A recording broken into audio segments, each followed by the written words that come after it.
WrestleMania is one of the biggest moments in wrestling, but have you ever wondered how the brilliant idea of gathering the biggest stars in the business for one night, or now 2 nights, came about? WrestleMania is the annual pinnacle of professional wrestling entertainment. It is the greatest spectacle in sports entertainment, a brainchild of WWE's former chairman Vince McMahon that has enthralled millions of fans worldwide, and it's an event oozing with history, a place where wrestlers shine the brightest and where future stars are born at the same time. Its inception is not just a tale of sports entertainment evolution, but also a narrative of vision, a hell of a lot of risk, and the revolutionary impact on the wrestling industry. With the WWE just hitting over 100 million YouTube subscribers, there is no doubt that the largest premium live event in the world will only get bigger and bigger. And today we explore the conception, challenges, and remarkable birth of WrestleMania, weaving a narrative that is as personable as it is inspiring. So join us as we unravel the true history of the start of WrestleMania and how it was the biggest gamble in the history of the WWE that transcended pro wrestling as we know it today. Are you curious how it got the name WrestleMania? Well, there's more to it than you know. Stick around to find out how WrestleMania has evolved into the huge sports entertainment spectacle it is today. Let's throw it back all the way to March 31st, 1985, inside the famous Madison Square Garden in the heart of New York City, in front of the 19,121 people in attendance and over 1 million viewers nationwide. The World Wrestling Federation introduced to the world the inaugural WrestleMania. The arena was packed with celebrities, even Muhammad Ali was in attendance. There was just this aura that you knew it was going to be special, unlike any other wrestling live events you would ever see. Little did they know that they were part of the biggest gamble of the young Vincent Kennedy McMahon. Hello everybody, Vince McMahon here at ringside in Madison Square Garden waiting for a tremendous evening of professional wrestling. But let's first go a little further back in time to the 1970s, when the WWF didn't even exist yet. There was the Worldwide Wrestling Federation, run by Vince McMahon Sr. Although the pay wasn't as lucrative as it is today, wrestling in North America was still a popular and a thriving business in the 1970s, and everybody wanted to take a shot at it. Wrestling wasn't just about global enterprises like today's version of the WWE, AEW, New Japan, or TNA as we know it. Back then, it was divided into regional territories. Just look at this map of all of the wrestling territories from back in the day. So many territories, so many companies, and each of them had an understanding that they owned and controlled their own territories. There was this unwritten code that you would perform in your territory and you don't poach talent from other companies. And by the way, I always wondered why there wasn't a Nevada or Idaho or Utah territory. If you're from that area of the United States and know why there wasn't a territory there in the 1970s, let me know what territory you did watch in the comments down below. The WWF in the Northeast Territory was owned by Vince Sr., and he was at a point in his life where he wanted to sell his territory to his son, Vince McMahon Jr., and expected him to keep things as they were. Little did he know, Vince had large ambitions for the company and was forming a master plan that would change the wrestling landscape forever. In the early 1980s, professional wrestling was still regional, with various territories across the United States operating independently. Vince McMahon Jr., having purchased the World Wrestling Federation, WWF, now WWE, from his father, embarked on an aggressive expansion, aiming to take the WWF national, disrupting the status quo. McMahon's vision was grandiose, aiming not only to dominate the wrestling world, but to transform it into mainstream entertainment. This vision laid the groundwork for WrestleMania. Indeed, the fans go wild every time they witness this extraordinary athlete. Vince McMahon was not only a personality in the McMahon family business, he was a businessman and an innovator as well. Back in the 80s, you could only watch wrestling from your local TV channels or closest organization. That's why wrestling grew in territories. But once Vince McMahon took over the family business, he was intrigued by one innovation that changed the world of pro wrestling: cable TV. From there, he saw the vision, imagining the millions of people in North America watching just one brand of wrestling. And what did he do? He became the Merchant of Death. How? By breaking the cardinal rule and encroaching on the other wrestling territories, and recruiting every top superstar in every promotion, in every territory, and bringing them to his new paradise, the World Wrestling Wrestling Federation. Vince knew he had the better product, and with him spending every dime on other territory superstars, it slowly drove other promotions out of business, essentially monopolizing pro wrestling. Everyone was livid, even Vince McMahon Sr., who never knew that his son would turn his company from the Northeast Territory Company into a national empire. Vince had amassed his army now, but he needed a symbol, a superstar that would be the face of the WWF. While traveling and snatching up wrestlers along the way, Vince McMahon saw this 6'7" blonde guy with muscles you would instantly question if it was all natural. A guy named Terry Bollea. Vince McMahon was immediately starstruck. He immediately saw the potential. That blonde surfer look, matched with 24-inch python arms. Vince was literally and figuratively seeing money in front of his eyes. In AWA, Terry Bollea was known as Terry the Hulk Boulder. And when Vince shipped him to the WWF, he just made a small tweak, kept the Hulk in there, and just added Hogan.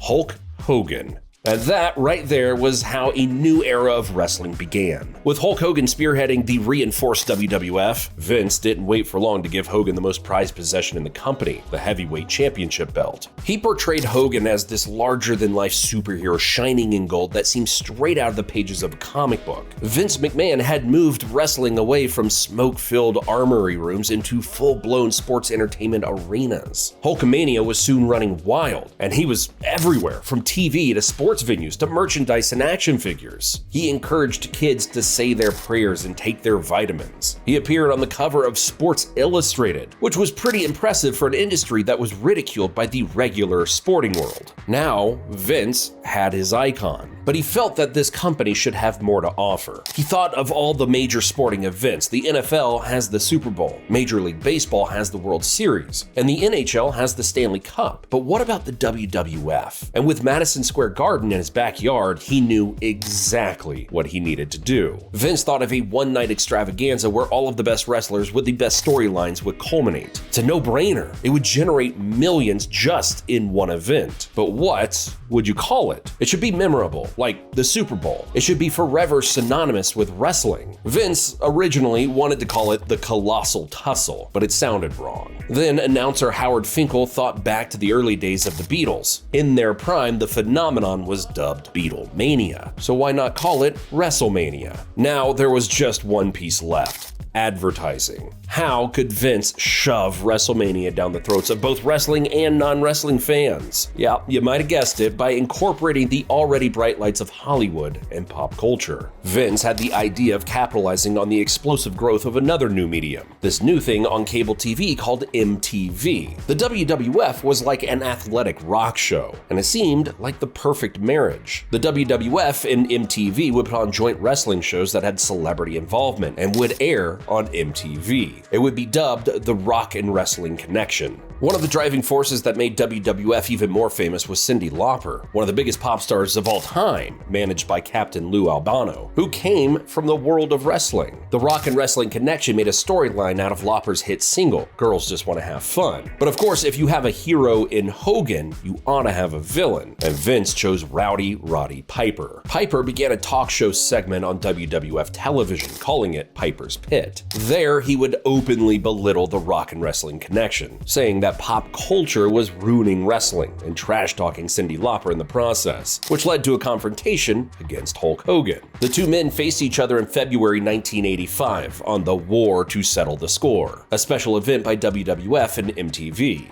Hulk Hogan won by disqualification after the interference of Paul Orndorff, or Mr. Wonderful, signaling a continuation of the feud. Now, Vince had a main event, a tag team match that included his greatest hero against the despised villain. But it's the 1980s, so how could you televise that to the whole nation? There was obviously no WWE network back then, or streaming services like Netflix and Peacock. Vince had to resort to closed-circuit television, or CCTV, to cover the very first WrestleMania. It was like having CCTV in Madison Square Garden, but instead of watching it in the security rooms, homes all throughout America can buy a subscription to watch the live event. But it's going to cost literally a fortune to make it work. Plus, there was the uncertainty that people are going to pay to watch wrestling on TV at a hockey rink.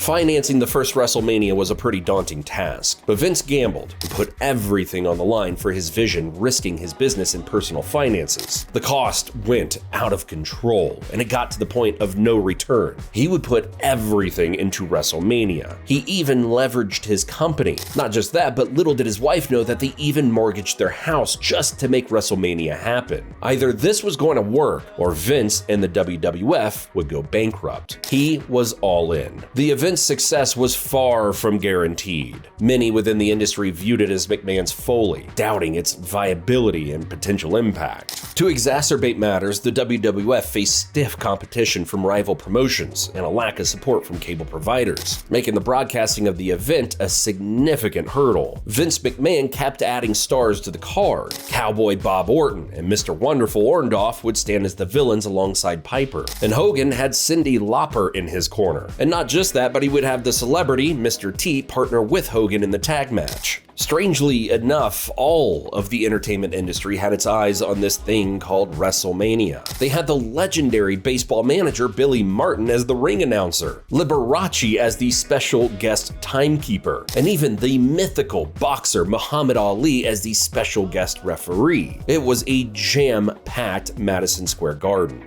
Rowdy Roddy Piper received a tremendous amount of heat. The whole arena was booing along with his entourage band. He had this smug face, suited to becoming a heel. Fans were even throwing trash in the ring. And it was the complete opposite for Hogan and Mr. T. They were welcomed as heroes who were there to save the day. It was a great match for the 80s. Hogan and Mr. T were backed up by the fans as they kicked Piper and his crew out of the building, concluding the very first WrestleMania. Vince's gamble ultimately paid off, and it laid the foundation for years to come. The aftermath of the very first WrestleMania was monumental. It was a resounding success, both financially and critically, establishing the WWF as the preeminent force in professional wrestling. It shattered pay-per-view records, drawing fans from across the country and solidifying wrestling's place in mainstream entertainment. WrestleMania's success paved the way for it to become an annual event, each year growing in scale and spectacle. Dubbed the Super Bowl of professional wrestling, you could say that the very first WrestleMania was really the birth of sports entertainment. For years, Vince would recreate his strategy, bringing stars to the company like Mike Tyson in the 90s. And over the years, the biggest event in sports entertainment has only gotten bigger and bigger, and even more popular, to a point where it now rivals the Super Bowl as the most watched sporting event in the world. WrestleMania became a yearly spectacle with the same old recipe, bringing the brightest wrestling superstars in the business and giving the storylines that will culminate in the grandest stage of them all. It's crazy to think that one wrestling night changed history, and here pretty soon, we're in for another ride. Thanks for watching, and I'll see you next time.